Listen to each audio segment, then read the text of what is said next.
Shalom, Bapak, Ibu, Saudara-saudari yang dikasihi Tuhan. Senang sekali kita boleh bertemu kembali di pagi hari ini untuk kita sama-sama dengar-dengarkan firman Tuhan. Untuk itu, mari kita bersatu dalam doa sebelum mendengarkan firman ini. Mari kita bersatu di dalam doa. Bapak yang bertata dalam kerajaan surga, selamat pagi Tuhan. Engkau adalah Allah yang baik dalam kehidupan kami. Engkau yang tahu akan ujung dari kehidupan kami ini. Untuk itu Tuhan, bertatalah Engkau di tengah-tengah kami. Beracarlah Engkau seluas-luasnya dalam roh kami. Agar roh kami ini selalu berpadan dengan rohmu ya Tuhan. Bapa, berbicara Engkau Tuhan. Kami siap untuk mendengarkan firman-Mu. Kami juga berdoa buat rekan-rekan kami yang mengalami kelemahan tubuh. Tuhan yang sembuhkan. Dan mengalami pergumulan ekonomi, keluarga, dan apapun itu Tuhan yang memberikan jalan keluar dan pengharapan. Dan kasih-Mu. Terima kasih Bapak. Di dalam nama Tuhan Yesus kami berdoa. Amin. Hidup untuk dinikmati. Hidup untuk dinikmati. Itulah judul dari renungan kita pada pagi hari ini.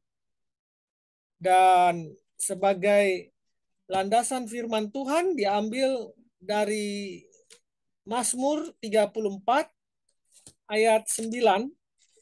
Mazmur 34 ayat 9 saya akan bacakan. Kecaplah dan lihatlah betapa baiknya Tuhan itu. Berbahagialah orang yang berlindung padanya. Kita akan baca lagi 1 Timotius 6 ayat 17. Peringatkanlah kepada orang-orang kaya di dunia ini agar mereka jangan tinggi hati dan jangan berharap pada sesuatu yang tak tentu seperti kekayaan, melainkan kepada Allah yang dalam kekayaannya memberikan kepada kita segala sesuatu untuk dinikmati. 1 Timotius 6 ayat 17. Suatu kali Ani dan Susi dengan Riang pergi ke bukit Lollipop. Sepanjang jalan, bukit tersebut penuh dengan permen dalam aneka bentuk dan rasa. Sepanjang perjalanan, Ani dengan tergesa-gesa berlari sambil mengumpulkan semua permen yang bisa dia lewati. Dengan harapan dia akan sampai puncak dan turun terlebih dahulu dengan jumlah permen yang terbanyak. Sedangkan Susi, dia asik menikmati suasana perjalanan itu. Dia tidak terburu-buru. Akhirnya Ani pun sampai di lereng bukit dengan kelelahan karena dia terlebih dahulu. Dan tiba-tiba seorang kakek menyapanya. Hai bocah, mengapa napasmu tidak teratur dan terlihat sangat lelah sekali? Aku tergesa-gesa mengumpulkan semua permen ini, kek, jawab Ani dengan nafas ternganga. Tak lama kemudian Susi datang dengan sambil berkata, wow, begitu indahnya hari ini. Ternyata bukit ini penuh dengan pemandangan indah. Dari puncak bukit itu, kita bisa melihat seluruh desa dan danau yang indah. Sepanjang perjalanan sambil menikmati pemandangan, aku menikmati aneka rasa permen yang enak. Bapak Ibu, ada dua orang dengan dua tipe yang berbeda dalam menyelesaikan suatu pekerjaan. Satu dengan terburu-buru, tanpa bisa menikmati keadaan sekelilingnya, sebaliknya yang satu lagi menikmati perjalanan itu. Itulah perjalanan yang digambarkan sebagai perjalanan hidup kita juga. Kadang kita menjadi lupakan tujuan hidup ini. Tujuan utama bukan masalah cepat atau lambat untuk sampai pada hasil atau tujuan yang kita capai dari usaha kita, tetapi bagaimana menikmati proses perjalanan hidup kita. Menikmati.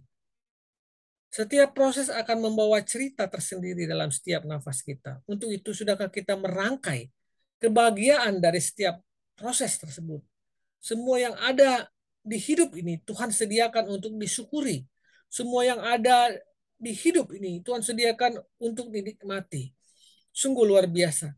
Tuhan menganugerahkan berbagai hal yang ajaib yang telah membawa kita dalam rangkaian hidup yang indah. Sehingga waktu untuk membuat hidup kita bahagia tidaklah dibutuhkan dalam hitungan jam atau menit, tetapi di setiap tarikan nafas. Asalkan kita mengerti bahwa kehidupan ini ada untuk bisa kita nikmati. Kehidupan ini begitu indah. Ya, Ada Tuhan bersama kita. Ya. Sayangnya manusia itu banyak lari daripada Tuhan. Lari ke dukun-dukun. Lari kepada penyembah-penyembah berhala. Lari kepada ilah-ilah lain untuk mendapatkan kekayaan. Untuk mendapatkan hal-hal lain. Untuk mendapatkan kehormatan. Padahal firman Tuhan mengatakan bahwa hal-hal tersebut adalah hal-hal semu. Ya, hal-hal tersebut adalah dari kuasa kegelapan yang harus kita tinggalkan. Kekuatannya tidak seperti kelingking ini dibandingkan dengan kekuatan Tuhan Sang Pencipta.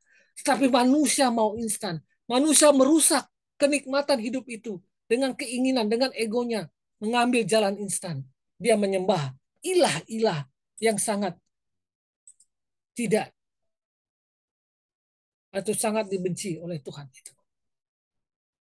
Bapak Ibu yang dikasih Tuhan, jangan asal mengikuti iman, tetapi berusaha mengikutinya dengan sungguh-sungguh di dalam Tuhan. Maka engkau akan hidup di dalamnya. Memang ada kesulitan yang terkadang membuat kita merasa pahit.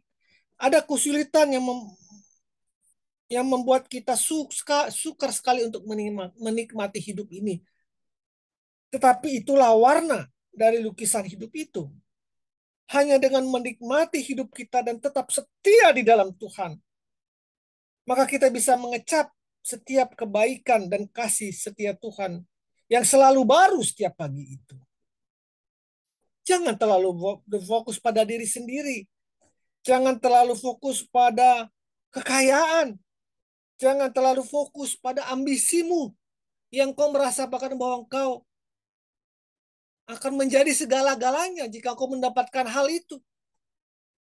No, Tuhan pemilik kehidupan ini. Jalanilah sungguh-sungguh hidup ini dengan benar. Bukankah hukum tabur tuai itu berlaku? Jadi lakukanlah hidupmu dengan benar. Berjalanlah dengan jalan rel Tuhan. Maka niscaya semesta alam akan mendukungmu. Tetapi sebaliknya jika engkau berlari atau jauh daripada Tuhan, engkau tidak akan bisa menikmati hidup itu. Engkau tidak akan bisa menikmati hidup itu. Setiap orang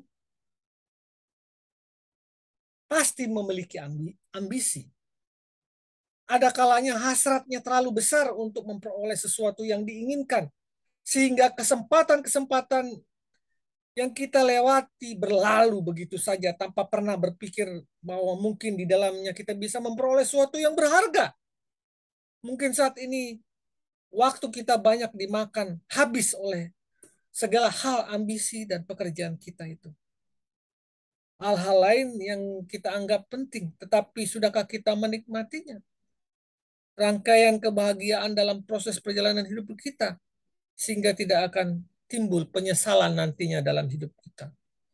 Bapak Ibu kasih Tuhan, mari kita berdoa. Terima kasih Tuhan buat hidup yang Engkau anugerahkan. Berilah aku hikmat dalam menjalaninya, sehingga aku pun tetap bisa menikmatinya dalam nama Tuhan Yesus. Amin.